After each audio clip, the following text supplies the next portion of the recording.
Tumekutana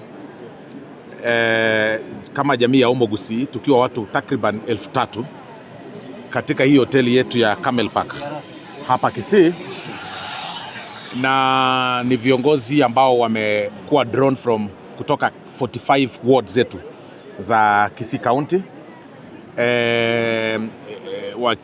tukiwa na viongozi wa kanisa, viongozi wa masoko, viongozi wa bodaboda, viongozi kutoka sehemu mbalimbali za katika uongozi wetu wa Kenya hii.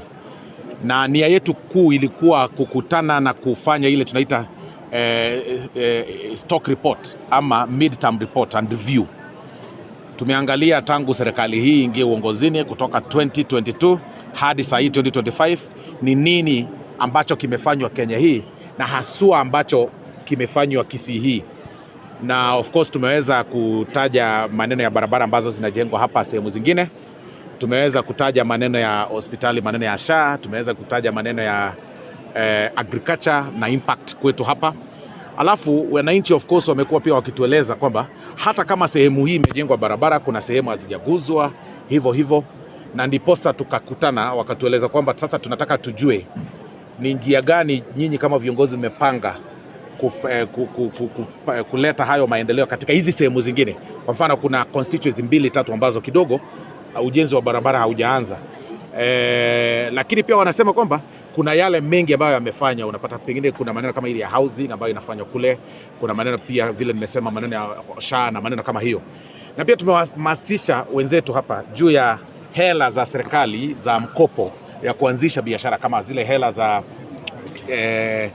za nyota, kama zile hela za Uwezo Fund ambazo vikundi zinajiweka pamoja, vijana ambao wanapewa hizo hela zile ambazo sasa zinapatikana katika zile corporations za serikali kama KDC na zingine. Tumewahamasisha, tumeeleza kwamba wanaweza pia fanya hiyo application na waweze kupata. Tumezungumzia pia haswa maneno ya siasa zetu. Tukasema kwamba hatuwezi zungumza wakati huu juu ya siasa za 2027 kama hatujazungumzia juu ya maendeleo wakati huu. Na wenzetu hapa wamesema kwamba wanakubaliana na demokrasia ya kila mmoja kusimama kiti, ikiwemo hata ndugu zetu kutoka hapa. Lakini kusimama kwa wenzetu hakuwezi zuia maendeleo kuja hapa. Na ndio maana wamesema kwamba wao wanataka kushikilia serikali iliyopo, kwa sababu kura na maendeleo haziwezi, kura na maendeleo ni tofauti. Kura iko 2027, maendeleo ni sasa hivi. Kwa hivyo wenzetu hapa wametueleza kama viongozi tuwaongoze, waweze kujua vile maendeleo kwao inaweza fika, kwa sababu hatuwezi kuwa tunapiga tu siasa ya mdomo peke yake. Na wameomba Mheshimiwa Rais aweze kuwatembelea ama wao wamtembelee, wamualike kirasmi ya kwamba aje hapa Kisii azindue miradi ya maendeleo, kwa sababu wanamtambua kama rais wa Jamhuri ya Kenya, na wanatambua kazi yake, na wameiona kwingine, wameiona ingine hapa, na wanajua kwamba akija hapa maendeleo yataweza kuonekana kila sehemu. Kwa hivyo hatukuwa na maneno ya siasa hapa kwetu, ilikuwa siasa tu ya stock check na maendeleo peke yake. Wananchi kitu wametueleza hapa kwamba wametuambia kwamba walikuwa wananunua mbolea shilingi 7,000. Sasa hivi wananunua mbolea shilingi 2,500. Wanasema hiyo, kwa hiyo serikali imewashughulikia na inafanya kazi. Changamoto tu ilikuwa na walitaka tu clarity, ilikuwa hii maneno ya capitation ya wanafunzi. Na tumewaeleza kwamba hakuna hela za capitation ambazo zinapotea.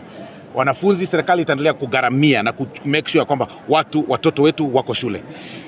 Pia wametueleza kwamba kulikuwa na bima ile ya kitambo ambayo ilikuwa inaitwa NHIF.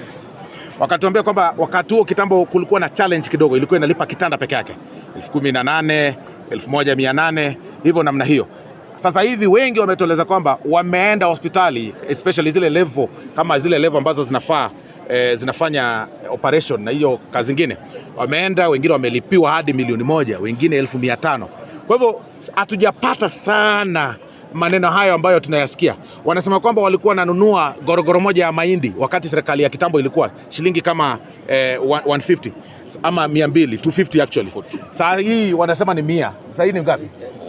Wengine wanasema 100, wengine wanasema 80. So tunasema kwamba gharama kidogo ya chakula imepungua kidogo. Kuna changamoto kidogo, wanasema wanajua serikali itashughulikia, lakini wanashukuru serikali kwa ile milestone ambayo imefanya, na wanaiambia wako pamoja na William Ruto.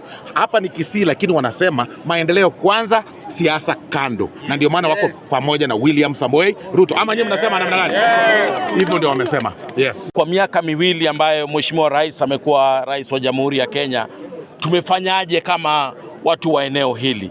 Na kwa kweli wananchi wameridhika kiasi na yale mambo ambayo Mheshimiwa Rais amefanya kwa eneo hili letu la Kisii, kwa sababu kuna yale mabarabara ambayo yalikuwa yamekwama kwa miaka mingi, yengine yalikuwa yamekwama kwa zaidi ya miaka 10. Mingi zao hizo barabara zimeanza.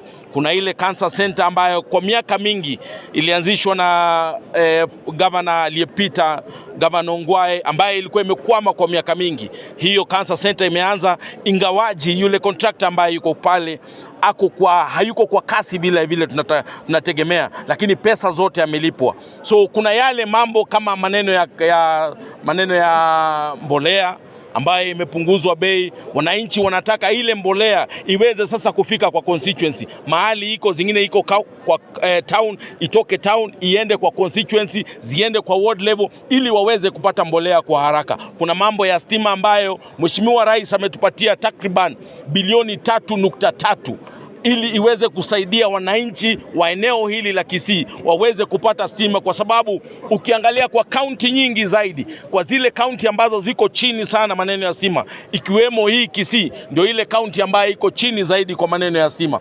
Kwa hivyo tumejadiliana kwa uwazi sana mambo mengi, mambo ya masoko ambayo yanaendelea katika constituency zote, na tumeridhika ya kwamba constituency zote za hapa Kisii kuna soko 1, 2 ama 3 ambazo zinaendelea. Na wananchi wa eneo hili pia wanashukuru kwa sababu Mheshimiwa Rais na naibu wake na Mheshimiwa Raila Odinga kushirikiana pamoja, na tumeona matunda mengi. Tuko na mawaziri kutoka hapa, tuko na PS kutoka hapa, tuko na Solicitor General, ingawaji tuko na hao bado wanaomba ya kwamba waweze kupata watu wengine zaidi waweko katika ngazi tofauti za serikali. Hiyo ndio mambo watu wa hapa Kisii wanaomba, na sisi kama wa Kisii tumesema ya kwamba ingawaji tuko na siasa zinakuja 2027 ni mbali. Wanataka kujua hii bajeti ambayo tumepitisha ya bilioni 4.4 wao wanapata nini katika hii bajeti.